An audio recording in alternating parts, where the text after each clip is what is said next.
Innal hamdalillah nahmaduhu wa nasta'inuhu wa nastaghfiruh wa na'udzu billahi min shururi anfusina wa min sayyiati a'malina. Man yahdihillahu fala mudhillalah wa man yudlil fala hadiyalah. Asyhadu an la ilaha illallah wa asyhadu anna Muhammadan abduhu wa rasuluh.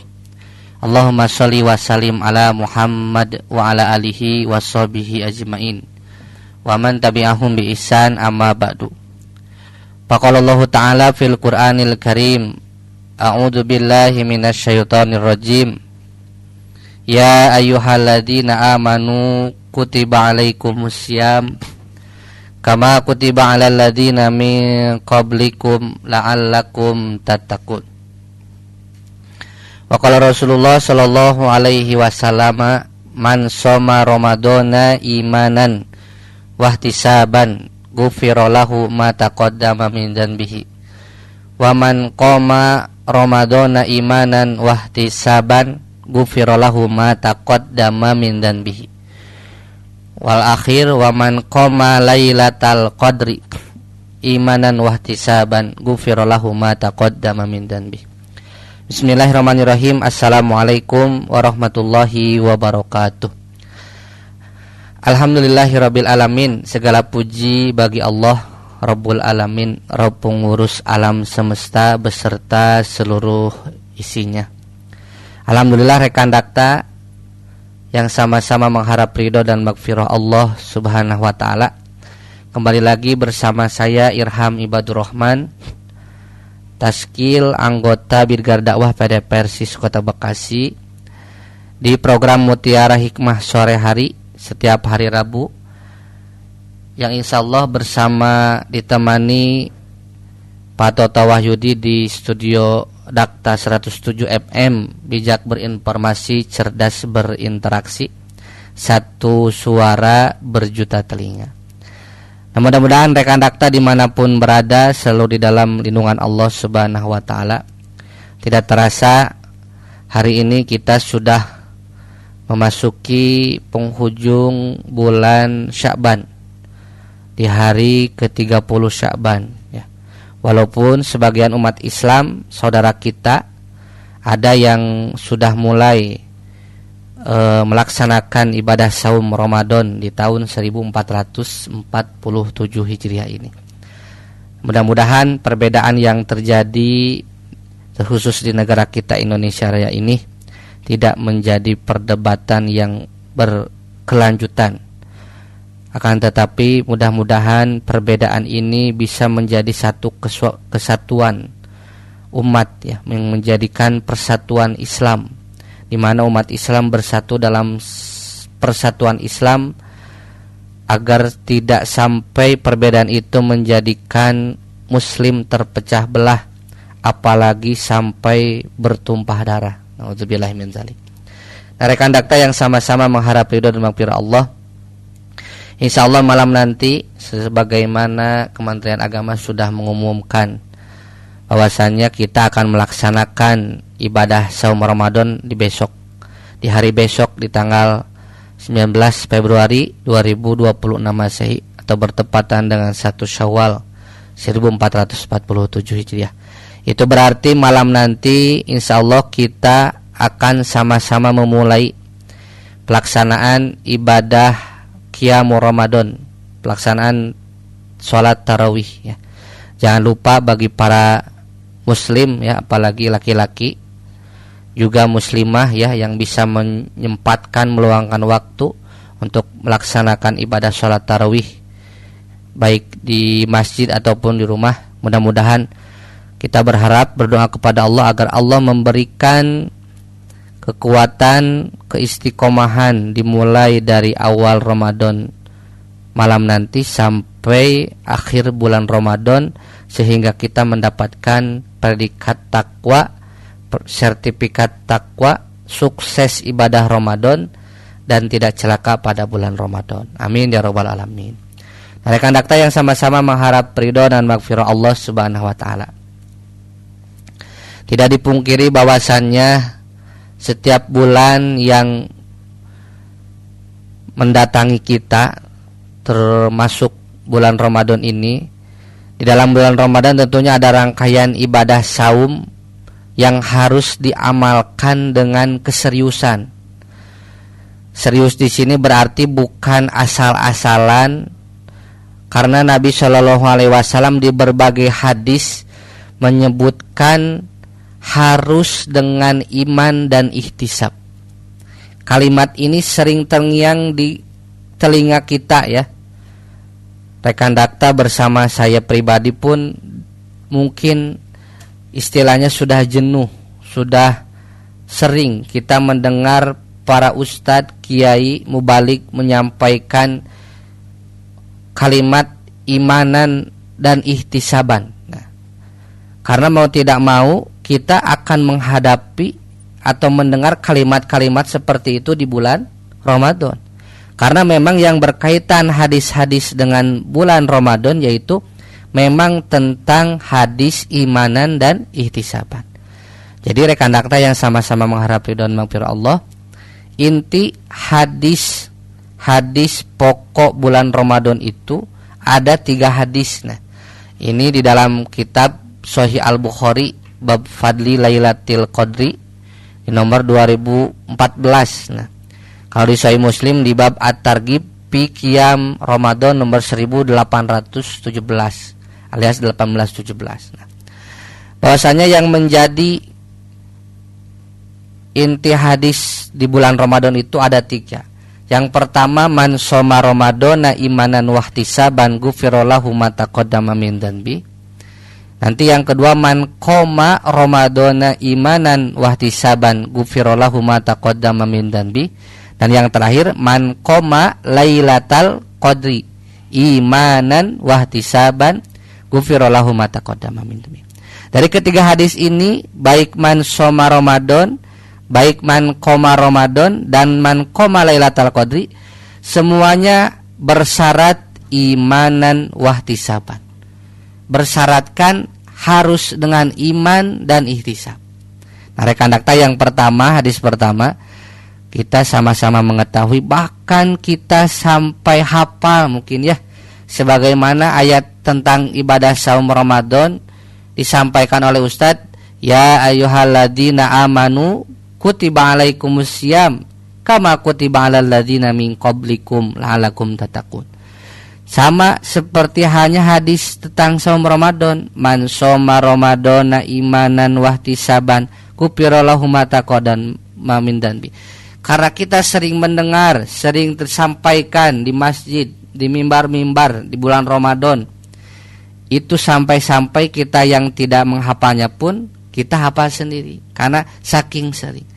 Namun hadis ini menunjukkan bahwasannya syarat kita ingin diterima ibadah di bulan Ramadan, kita ingin mendapatkan target takwa, target sukses ibadah Ramadan, tidak celaka di bulan Ramadan, itu memang kedua syarat ini harus terpenuhi. Jadi judulnya itu harus dengan iman dan ihtisab. Nah, bagaimana harus dengan iman dan ihtisab ini? Maka ketika kita mengkaji hadis pertama tentang saum Ramadan, man shoma, siapa yang saum Ramadan imanan, nah, berdasarkan karena iman, kita betul-betul beriman bahwasanya Nabi Shallallahu Alaihi Wasallam menyampaikan ketika kita ingin pengampunan dosa setahun yang lalu, itu harus betul-betul berdasarkan iman. Dan yang kedua, ihtisaban, mengharap ridho Allah. Maksudnya kita mengharapkan pahala daripada saum yang kita amalkan. Kita mengharapkan daripada saum yang kita amalkan ini kita mendapatkan pahala dan ridho Allah Subhanahu wa taala. Maka jaminan dari Rasul, ghufira lahu, maka dosanya orang-orang yang mereka melaksanakan saum dengan syarat 2 tadi, ma taqaddama min dzanbi, dosa yang telah lalu itu akan diampuni. Nah, rekan Dakta, tentunya dosa pengampunan setahun yang lalu itu perlu kita kaji. Nah, karena hadis-hadis yang menyebutkan ampunan dosa yang telah lalu di bulan Ramadan itu bukan dosa-dosa besar. Sama seperti hanya sholat 5 waktu, as-shalawatul khamsu ila shalawatil khams. Sholat 5 waktu ke 5 waktu lagi, dari duhur ke asar, asar ke maghrib, maghrib ke isya, isya ke subuh. Itu kan mukaffiratun, menjadi kiparat dari satu waktu ke waktu yang lain. Berikut juga wal jumu'atu ila jumati, dari satu Jumat ke Jumat yang lain. Bahkan kalau Jumat itu khusus spesial wapadlah salah satu ayamin, ditambah 3 hari. Lalu selanjutnya wasaumu Ramadan ila saumi Ramadan, dari saum Ramadan ke saum Ramadan lagi. Nah, itu semua yang tadi disebutkan, saum Ramadan ke saum Ramadan, Jumat ke Jumat, sholat 5 waktu dari satu waktu ke satu waktu, itu semuanya mukaffiratun. Di beberapa hadis riwayat disebutkan menghapus atau menjadikan kiparat. Dan ada kalimat di akhir hadisnya itu idza batil kabair, selama tidak melakukan dosa-dosa besar. Nah, walaupun memang di sebagian ada penjelasan pengampunan saum Ramadan itu bukan hanya dosa-dosa kecil saja, namun yang menjadi titik ampunan dosa setahun lalu itu bukan dosa-dosa besar. Karena di dalam kitab Riyadhus Shalihin nanti khusus di bab taubah, Imam An-Nawawi menjelaskan syarat diampuninya dosa besar itu adalah dengan taubat, dengan kembali kepada Allah Subhanahu wa ta'ala, tidak mengerjakan perbuatan dosa itu kembali. Walaupun memang suka ada istilah dosa yang terus kita lakukan, istilahnya itu tobat sambal. Jadi melakukan dosa tobat, melakukan dosa itu ada istilah seperti itu. Namun jaminan ampunan dari Allah Subhanahu wa ta'ala berkenaan dengan ampunan saum Ramadan ini tentunya bukan dosa-dosa besar, tapi dosa-dosa kecil. Karena dosa-dosa besar itu hanya bisa terhapus dengan cara bertobat kepada Allah Subhanahu wa ta'ala. Rekan dakta yang sama-sama mengharap ridho dan maghfirah Allah Subhanahu wa ta'ala, tentunya saum di sini kita perlu maksimalkan ya 1 bulan penuh.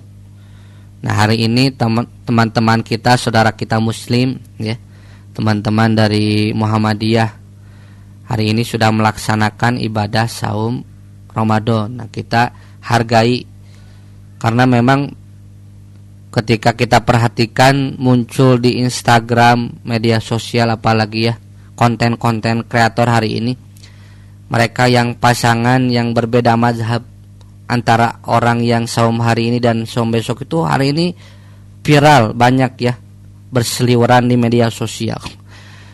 Pasangan yang beda mazhab hari ini mereka saum, yang satu mazhabnya tidak saum, sehingga yang tidak saum itu ngabibita kalau kata orang Sunda mah. Jadi bagaimana agar orang yang saum itu digoda oleh orang yang tidak saum. Nah, ini kalau menurut adab kurang baik.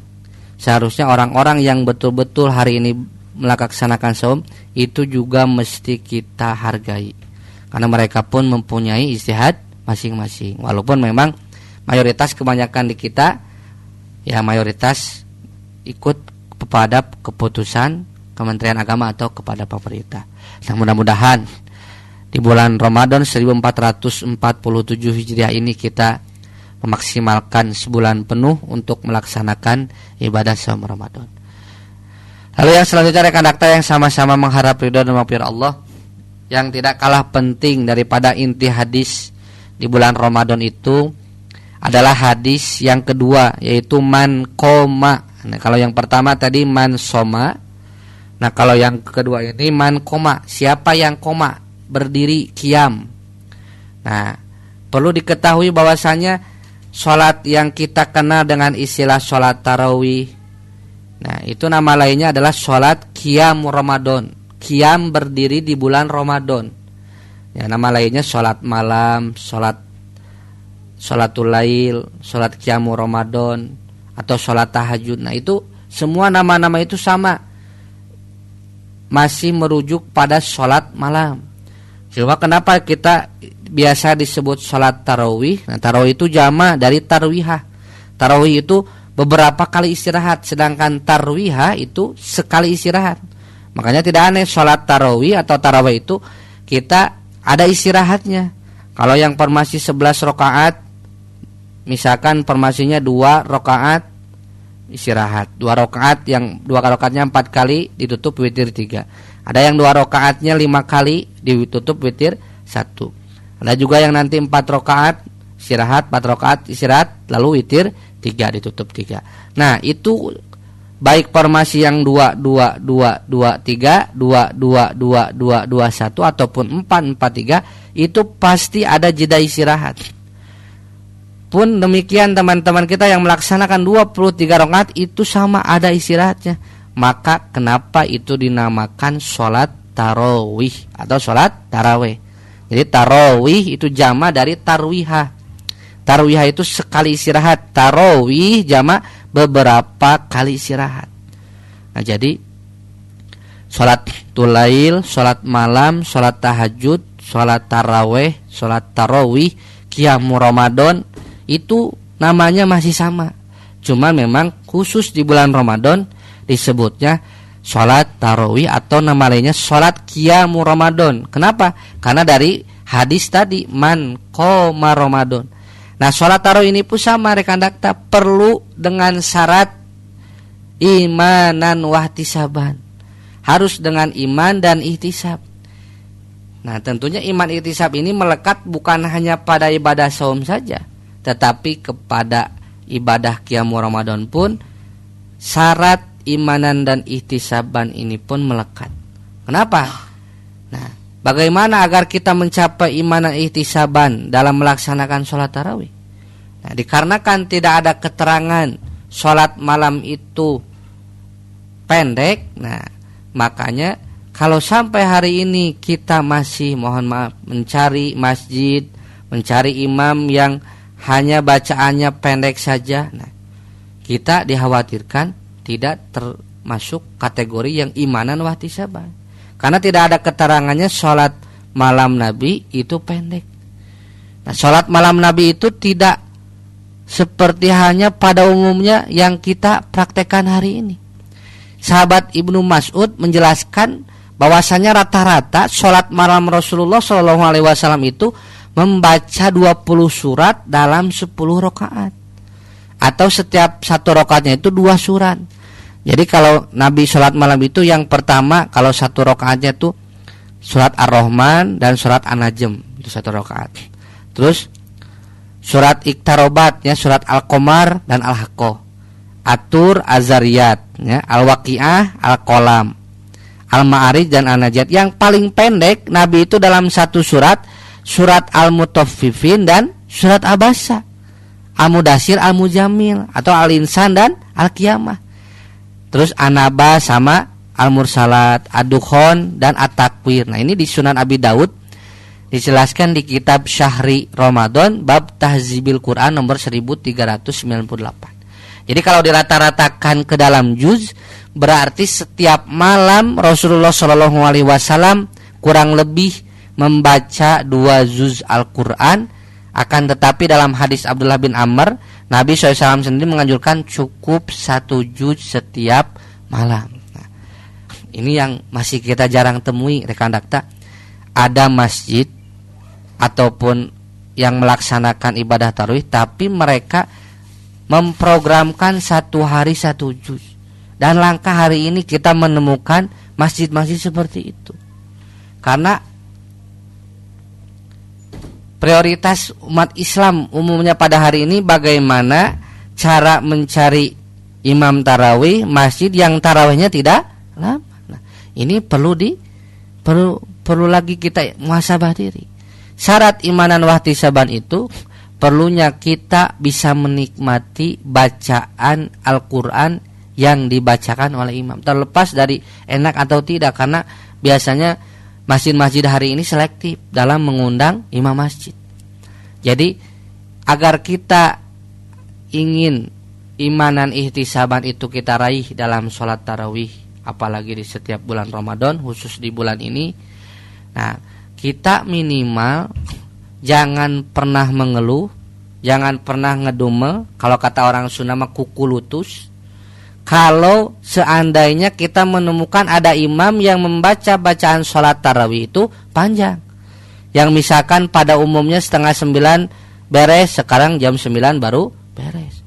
Justru kalau kita menemukan ada masjid imam membaca panjang dalam sholat sunat tarawih itu panjang, itu yang perlu kita terus istiqomah, kita jadi makmum di situ. Karena patokan standar kita menikmati bacaan Al-Quran itu yang menyebabkan, yang bisa menyebabkan kita bisa meraih syarat imanan wahtisaban.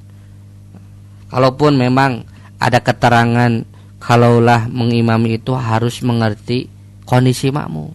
Nah, itu beda lagi di sholat wajib. Tapi kalau di sholat sunnah, ini betul-betul paradigma kita harus dirubah. Paradigma kita yang ingin mencari sholat tarawih yang cepat, kita harus mulai step by step mencari masjid yang betul-betul bagaimana agar tarawih itu nikmat, bagaimana agar bacaan imam itu terasa sampai lubuk paling hati yang paling dalam. Kan ciri orang-orang yang beriman itu alladzina idza dzukirallahu wajilat qulubuhum. Orang-orang yang senantiasa menikmati bacaan Quran itu ketika dibacakan Al-Quran wajilat, hatinya itu wajilat. Wajilat itu dari wajal, artinya menggigil. Kalau kata orang Sunda mah ngaderek-dek. Jadi kalau kita dibacakan, didengarkan, dilantunkan ayat-ayat Allah, baik azan minimalnya 5 waktu dalam 1 hari, apalagi didengarkan Al-Quran, hati kita sudah bergetar, hati kita sudah menggigil, ngerenyet kalau kata orang Sunda mah. Jadi ngaderek-dek. Ketika ada orang membacakan Al-Quran, a'udzu billahi minasyaitonir rajim, hati kita sudah bergetar, artinya ada ketakutan kepada Allah Subhanahu wa taala. Itu ciri-ciri kita sudah menikmati Al-Quran. Hari ini pada umumnya yang bergetar itu bukan hati tapi lutut. Kalau kata orang Sunda mah tuur yang bergetar itu. Kenapa? Karena pegal, cara rangkeul katanya. Kalau misalkan imam panjang mah atuh cenah nuruk tuk tuur. Lutut itu menjadi pegal karena lama berdiri untuk melaksanakan sholat tarawih. Nah, justru paradigma kalau kita betul-betul ingin mendapatkan imanan dan ihtisaban sebagaimana hadis yang disampaikan Nabi, bagaimana agar sholat tarawih yang kita laksanakan itu kita menikmati setiap apa yang dibacakan oleh imam sholat. Nah, karena kita yang sama-sama mengharap ridho dan maghfirah Allah, tentunya kembali lagi kepada ketakwaan kita masing-masing. Karena tidak ada targetan ibadah saum Ramadan apalagi sholat tarawih melainkan kita mendapatkan ghufirallahu ma taqaddama min dzambi. Karena sebagaimana diterangkan tadi, tidak ada keterangan yang menyebutkan sholat malam itu pendek. Jadi otomatis kita harus merubah cara pandang paradigma kita dalam beramal. Apalagi hari ini, nah khusus orang-orang Bandung, ujian awal Ramadan, ketika tim klub sepak bola kesayangannya itu mempertaruhkan antara hidup dan mati, berbentrokan dengan pertama sholat tarawih di malam pertama. Walaupun memang sholat tarawih itu tidak mesti setelah sholat isya, karena yang disebut sepertiga malam itu bukan hanya dari jam 3 malam sampai sebelum subuh. Jadi sepertiga malam yang dimaksudkan seperti hadis-hadis bahwasanya Allahu yunazzilu rabbuna tabaraka wa ta'ala hina sulusai lail. Sesungguhnya Allah Subhanahu wa taala itu tabarakallahu ta'ala jalla jalalu turun hina yabqa sulusai lail akhir, ketika tersisa sepertiga malam akhir. Maksudnya sepertiga malam itu bukan dari jam 3 malam kita bangun alarm jam 3 sampai sebelum subuh, tapi sepertiga malam itu satu bagian pertama, sepertiga pertama itu dari jam 10 sampai jam 12, 10, 11, 12 itu sepertiga pertama. Yang kedua dari jam 12 sampai jam 3, 12, 1, 2, 3. Dan yang ketiga dari jam 3 sampai sebelum subuh, itu yang disebut sepertiga malam. Makanya sholat qiyamul Ramadan, sholat tarawih itu tidak mesti juga dilakukan setelah sholat Isya. Boleh nanti di sepertiga yang kedua, sepertiga yang terakhir. Nah, walaupun memang di kita biasanya langsung setelah sholat Isya berjamaah, sholat ba'diyah terlebih dahulu. Nanti juga ada sebagian umat Islam yang sholat iftitah terlebih dahulu. Di saudara kita ada. Jadi sholat iftitah itu sholat 2 rakaat sebelum melaksanakan sholat malam. Maka yang tadinya 11 rakaat jadi 13 rakaat. Nah, itu sebagian di kita ada. Nah, jadi bagaimana agar kita bisa menikmati bacaan Quran dan agar kita pun memenuhi syarat imanan wahtisaban tadi, mudah-mudahan di sholat tarawih malam nanti yang akan kita laksanakan ini menjadi tolak ukur pertama kita bagaimana kita menikmati bacaan Al-Quran ataupun tidak. Jadi bagi kita yang tidak bisa melaksanakan setelah sholat Isya, boleh nanti tentunya di sepertiga malam kedua dan di sepertiga malam terakhir. Walaupun memang biasanya kita lakukan secara berjamaah. Dan yang perlu kita ketahui, Nabi SAW itu hanya 3 hari saja melaksanakan sholat malam di masjid. Kenapa Nabi tidak melaksanakan full 30 hari? Karena khawatir dijadikan kewajiban oleh umat Islam. Nah, tentunya menjadi pertanyaan, bagaimana kita yang setiap hari bahkan sebulan penuh di masjid? Alhamdulillah kita melatih diri riyadhah, bahasa Arabnya itu kita latihan olahraga. Tapi dalam ibadah yang kita bagaimana agar setelah Ramadan kita terlatih bisa melaksanakan sholat malam minimal sholat witir. Dan sholat witir pun dicontohkan oleh para sahabat seperti Abu Bakar Umar, ada yang sebelum tidur 4 rakaat. 4 rakaat nanti pas bangun 3. Ada yang witir dulu 3 nanti pas bangun 4. Walaupun memang ada juga yang formasinya 2 rakaat, 2 rakaat, 2 rakaat, 2 rakaat ditutup witir 3 atau 2 rakaat 5 kali ditutup witirnya 1. Nah, mudah-mudahan di hadis yang kedua ini kita pun mampu menempuh syarat imanan wahtisaban agar kesananya gufirullahu ma taqaddama min dzambi. Terakhir rekan dakta yang sama-sama mengharap ridho dan maghfirah Allah, hadis terakhir yang menjadi inti ibadah di bulan Ramadan itu adalah man qoma lailatal qadri. Siapa yang qoma, nah ini masih sama qoma. Kalau yang hadis kedua tadi qoma Ramadan, qiyam Ramadan, yang ketiga ini qoma lailatal qadri. Siapa yang berdiri untuk lailatul qadri, mencari lailatul qadar.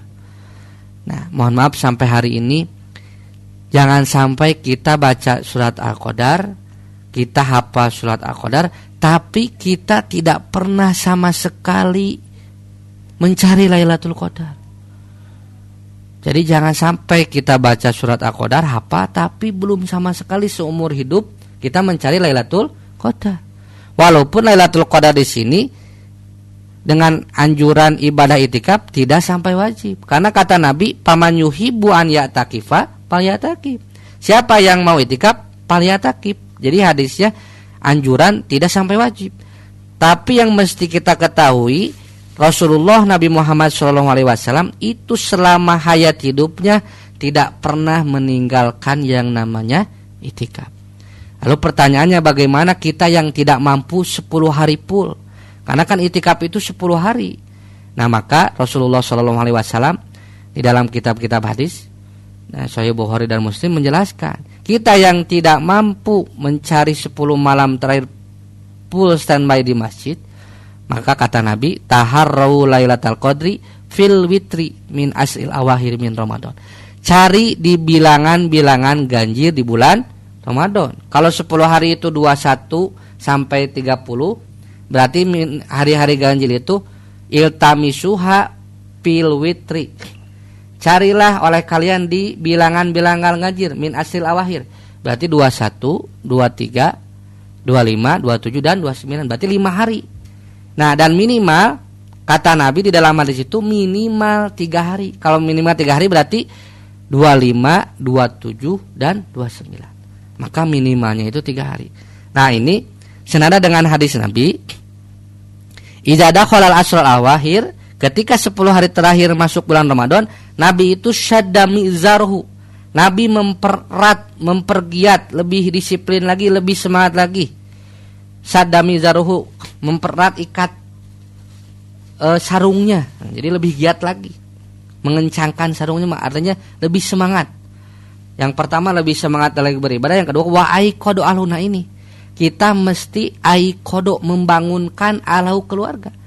Makanya wayahna. Nah, ketika 10 hari terakhir bulan Ramadan, di bilangan ganjil malam-malamnya itu televisi matikan. Kita pun jangan sibuk dengan gadget. Apalagi mohon maaf, tantangan akhir bulan Ramadan itu ada di ibu-ibu. Ibu-ibu yang biasa setiap live streaming, nonton live untuk belanja, check out, apalagi momen-momen last minute ya. Itu di akhir bulan Ramadan ada yang biasa dikirimkannya itu lewat dari tanggal yang ditentukan. Nah, ini ujian bagi para kaum ibu-ibu yang biasanya 10 hari terakhir Ramadan akhir atau minimal di bulan-bulan di hari-hari ganjilnya itu kita harus fokus ibadah. Kenapa? Kan kita mengetahui di surat Al-Qadar kata Allah tanazzalul malaikah ayat kedua. Malaikat itu turun. Tanazzalul malaikah, malaikat turun, bahkan waruh beserta malaikat Jibril. Malaikat itu berdesak-desakan, berhimpit-himpit. Nih kalau di daerah Radio Dakta itu di Haji Agus Salim, kalau daerah rumah sakit di bulan-bulan di stasiun Bekasi, itu malam Lailatul Qadar malaikat itu semua berdesak-desakan, berhimpit-himpit, ngaharirinan kalau kata orang Sunda. Malaikat itu turun dari langit ke bumi. Untuk apa? Makanya malam Lailatul Qadar itu selain malam kemuliaan disebut juga malam pencatatan takdir 1 tahun yang akan datang. Kalau berbicara sopan dengan tidak, kan tidak sopan. Malaikat turun ke langit dunia, ke dunia untuk mencatatkan takdir kita, tetapi kitanya malah tidur, malah hiburan, malah live streaming, malah buka HP, malah nonton televisi. Nah, usahakan. Kita tidak mampu 10 hari full karena masih ada harus kewajiban kerja. Karena akan datang bagi yang pernah mengalami nikmatnya itikaf itu adalah cuti syariah langsung dari Allah selama 10 hari.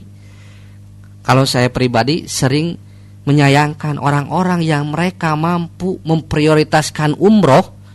Bedanya umroh dengan itikaf itu kan nanti umroh itu 9 hari, ada yang 12. Kalau itikaf itu 10 hari. Karena mohon maaf, bukan tidak boleh memprioritaskan umroh. Karena umroh itu kebanyakan jalan-jalan, hiburan.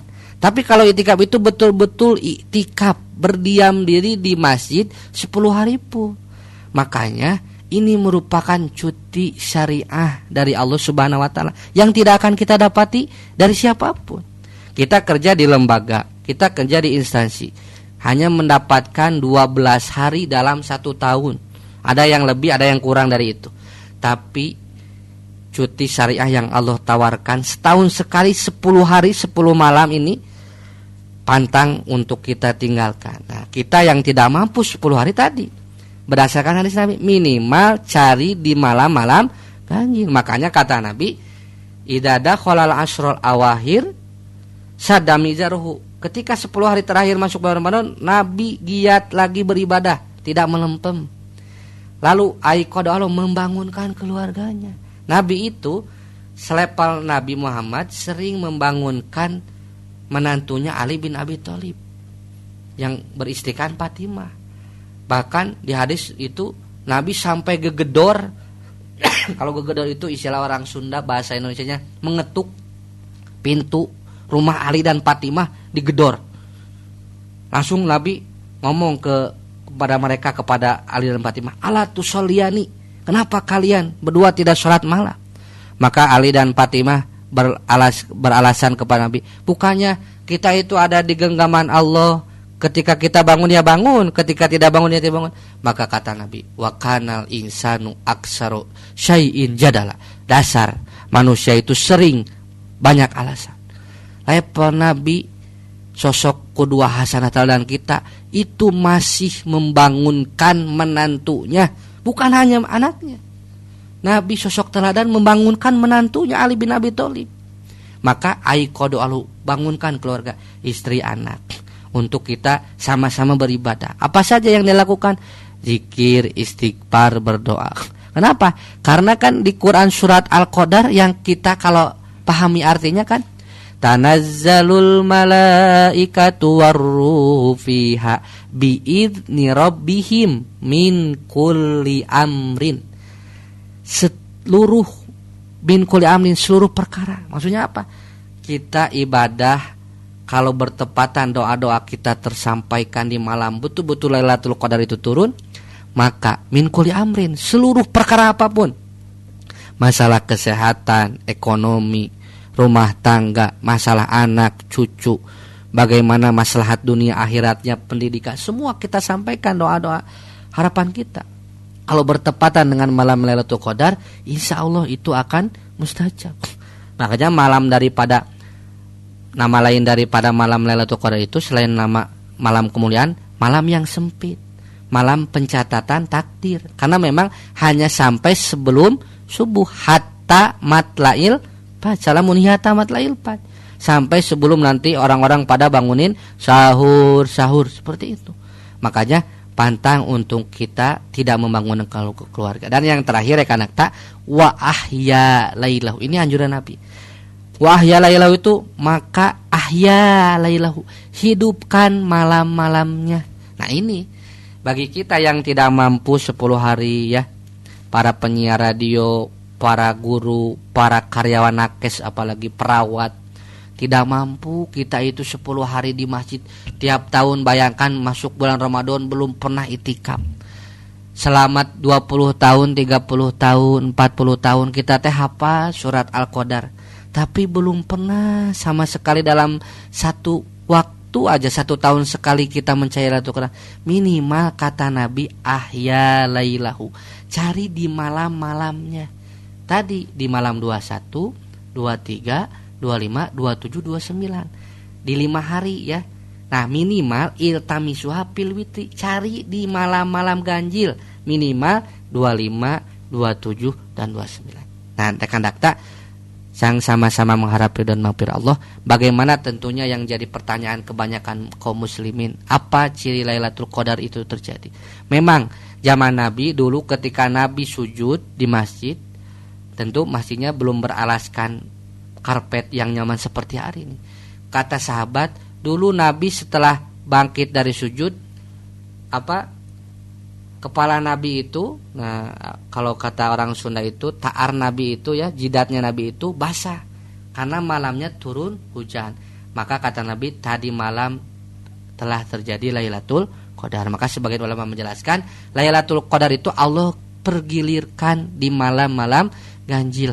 Makanya mengapa kita dianjurkan untuk fokus mencari di 10 malam terakhir, walaupun faktanya Lailatul Qadar itu Allah turunkan di bilangan-bilangan ganjil, dan itu kita tidak mengetahui apa di malam 21, 23, 25, 27 ataupun malam ke-29. Makanya rekan dakta yang sama-sama mengharap Allah, mudah-mudahan di bulan Ramadan 1447 Hijriah ini kita mampu melaksanakan atau mencari yang namanya qoma Lailatul Qadri, mencari yang namanya Lailatul Qadar, malam yang lebih baik dari 1000 bulan. Kita hari ini rekan dakta yang mendengarkan siaran hari ini umur baru maksimal sampai berapa? Ada yang baru 50, ada yang 60, baru 70. Kalau kita dalam 1 tahun 1 kali mendapatkan Lailatul Qadar, itu seyogianya kita sudah beribadah selama 83 tahun. Bayangkan, umur kita walaupun baru 30, tapi kita sudah mendapatkan beberapa kali Lailatul Qadar dalam tiap tahun. Kita artinya mendapatkan ibadah yang semisal 83 tahun. Maknya tekabita kalau kata orang Sunda, masa tidak tergiur kalau kata orang Betawi. Masa kita itu tidak terpikat keinginan ibadah yang dicatatkan selama 83 tahun. Maka inti daripada hadis yang ketiga ini, mudah-mudahan kita pun Allah berikan kesempatan untuk senantiasa mencari Lailatul Qadar maksimal di 10 malam terakhir bulan Ramadan. Karena Lailatul Qadar itu memang di 10 hari terakhir. Makanya kata Nabi, taharrau lailatul qadri fil witri. Cari Lailatul Qadar itu fil witri, di bilangan ganjil min asril awahir, di 10 hari terakhir min Ramadan, di bulan Ramadan. Artinya bukan di 10 hari pertama, bukan di 10 pertengahan, tapi di 10 terakhir. Walaupun ada ulama yang menjelaskan itu ada juga di 10 pertama pertengahan akhir, tapi yang paling kuat, yang paling sahih, Lailatul Qadar itu terjadi di 10 hari terakhir Ramadan, di hari-hari ganjil. Maka minimal kita yang tidak mampu iktikaf selama 10 hari masjid, 10 malam diam di masjid, minimal kita bersama keluarga menghidupkan malam-malam ganjilnya. Nah, mudah-mudahan rekan dakta dengan 3 hadis inti pokok ibadah Ramadan dengan syarat iman ihtisab, baik saum Ramadan, baik sholat tarawih, baik kita mencari Lailatul Qadar di 10 hari terakhir nanti, ini menjadi barometer patokan kita di dalam melaksanakan menapaki bulan Ramadan 1447 Hijriah ini. Semoga Allah mudahkan kita saum 30 hari maksimal penuh, sholat tarawih pun kita maksimalkan. Juga jangan lupa agar kita mencari Lailatul Qadar. Tidak akan terulang, karena nyawa itu tidak akan ada yang tahu. Belum tentu kita Allah takdirkan bisa sampai menyelesaikan ibadah Ramadan. Kenapa? Karena tidak sedikit kaum umat Islam, umat Muslim, saudara kita yang Allah berikan kesempatan hidup sampai saat ini. Itu saja yang dapat disampaikan pada momentum sore hari ini di program Mutiara Hikmah 107 FM Radio Dakta, bijak berinformasi, cerdas berinteraksi, bersama saya Irham Ibadur Rahman, anggota Brigade Dakwah PDP Kota Bekasi. Mudah-mudahan Allah memberikan kepada kita target di bulan Ramadan ini, mendapatkan sukses ibadah Ramadan, tidak celaka di bulan Ramadan, alias kita mendapatkan sertifikat predikat takwa, di mana takwa itu bukan hanya di bulan Ramadan saja, tetapi takwa ini bisa juga kita dapatkan di luar bulan Ramadan, artinya di 11 bulan yang di luar bulan Ramadan. Setelah bulan Ramadan artinya di bulan Syawal, Dzulqa'dah, Dzulhijjah, Muharram, sehingga kita kembali lagi di bulan Ramadan yang akan datang. Mudah-mudahan Allah memberikan kekuatan, berikan keistiqomahan agar kita bisa istiqomah maksimal beribadah di bulan Ramadan tahun ini. Itu saja yang dapat disampaikan. Rabbana hab lana min azwajina wa dzurriyyatina qurrata a'yun waj'alna lil muttaqina imama. Rabbana hab lana min azwajina wa dzurriyyatina qurrata a'yun waj'alna lil muttaqina imama. Allahumma barik lana fi hadzal syahr, fi hadzal sya'ban wa ballighna Ramadan. Allahumma innaka afuwun karim tuhibbul afwa fa'fu anni. Rabbana la tuzigh qulubana ba'da idh hadaitana wa hab lana min ladunka rahmah innaka antal wahhab. Rabbana hab lana min azwajina wa dzurriyyatina qurrata a'yun. Rabbi habli minas sholihin. Rabbana atina fid dunya hasanah wa fil akhirati hasanah wa qina adzabannar. Aqulu qouli hadza wa astaghfirullah li wa lakum. Alhamdulillahirabbil alamin. Subhanakallahumma wa bihamdik asyhadu an la ilaha illa anta astaghfiruka wa atubu ilaik. Wassalamualaikum warahmatullahi wabarakatuh.